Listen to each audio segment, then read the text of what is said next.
Thank you, Michael.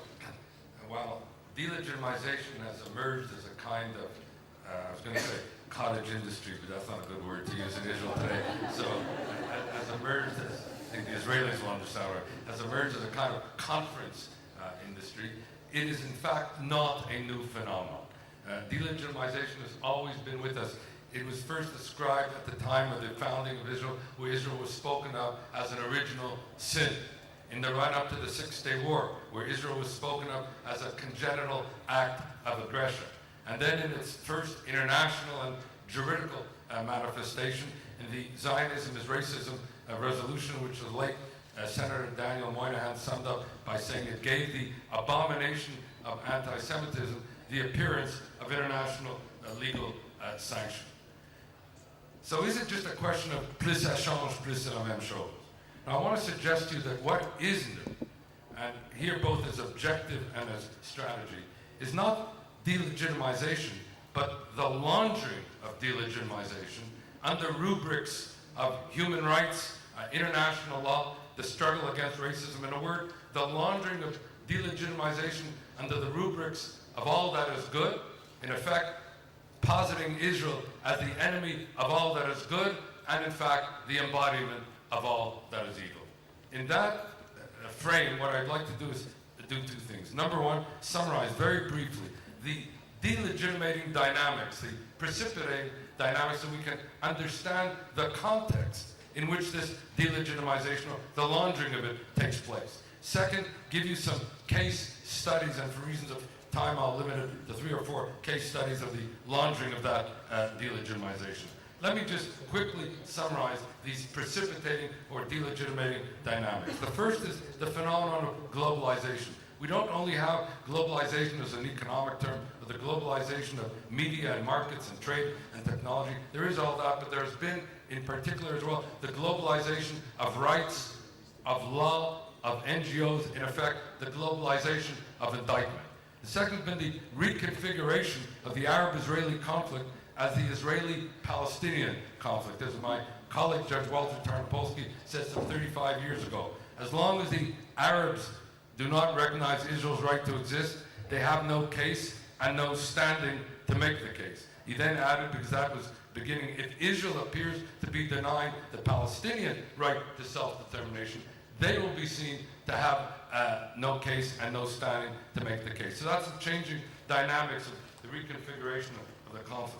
The third is the human rights revolution. And this too has been going on for some 35 years. Simply put, in a world in which human rights has emerged as the new secular religion of our time, then if you posit Israel as the human rights violating metaphor, then Israel emerges, as it were, as a new geopolitical antichrist of our time. The fourth is the politicization of the human rights narrative, or I would say rather the Palestinization of the human rights narrative, where Palestinianism becomes the poster child for the human rights case and cause, particularly on the campuses where Israel emerges thereby also as the oppressor of the human rights poster child. Then you have the question of the mainstreaming of this delegitimization under the elites, the political, academic, cultural elites and the like, the contemporary embodiment of what Benda spoke of as la trahison d'éclair, the betrayal of the elites. And finally, you have the juxtaposition of the end of the Cold War, where if we think back, Soviet Jewry was the human rights leitmotif, and we were all engaged in the human rights case and cause of our time. But the movement of that into Durban 1 and the institutionalization of delegitimization, both as objective and as strategy. Objective in terms of not only the denial of Israel's right to exist, but the denial of its legitimacy, and as strategy in terms of how this is to be done. Let me now move to the second part and some of those manifestations of the laundering. The first is the laundering of delegitimization under the protective cover of the United Nations. Simply put, almost at every given moment, somewhere there is a forum, a debate, a resolution, a decision condemnatory of Israel emanating from some United Nations process, fact-finding mission, and the like. Moreover, and this is something that is not appreciated, that each of these forums or decision-making are attended by, and as a member of Canadian delegations, I've seen this, are attended by diplomats, parliamentarians, journalists, academics, students, NGOs, and the like. So the result of it is not only a critical mass of delegitimization through these UN-related decisions, but a critical mass of exposure to that delegitimization by all the audiences and participants in it. As well, if you look at these decisions, they read like legal judgments, findings of fact and conclusions of law. Now, this is particularly important in America or Europe. We are, after all, legal cultures. We are due process societies. If you say that Israel has done something illegal, it's far more serious than if you say it's done something that is stupid or wrong or ill-advised. Therefore, the focus on the settlements. Not that the settlements simply are wrong, but that they are illegal.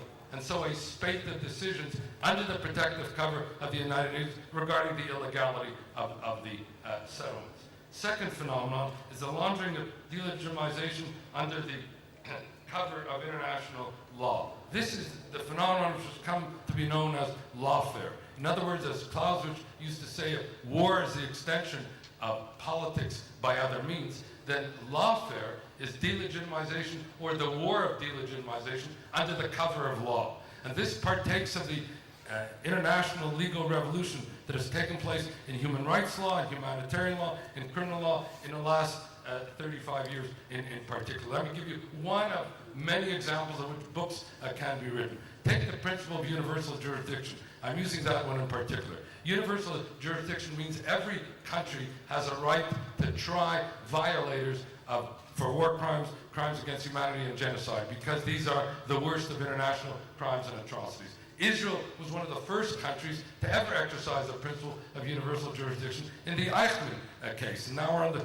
50th anniversary of the Eichmann case. But what we're seeing now is the singling out of Israelis for selective indictment and prosecution, whether it be in Spain or the UK or Belgium, and I can go on. So you have here the use of a principle of international law, which is a good principle, but now being applied systematically with respect to Israelis, and thereby also inhibiting, if not undermining, the right to self-defense and the like. The third laundering is under the cover of human rights. As I said, in a world in which human rights has emerged as a new secular religion of our time, if you can posit Israel as the human rights violator, then you advance both its strategy and objective, the whole phenomenon of delegitimization and the laundering of this rubric. And so it is that the UN Human Rights Council, regardless of what we may think of that UN Human Rights Council, I can tell you as a professor of law, this is the one that is held out as having the mandate under international law for the promotion and protection of human rights. And yet it is under this UN Human Rights Council that not only do you have 70% of its decisions single out one member state for discriminatory indictment, yes, Israel, but the major human rights violators, Syria and the like, are given exculpatory immunity.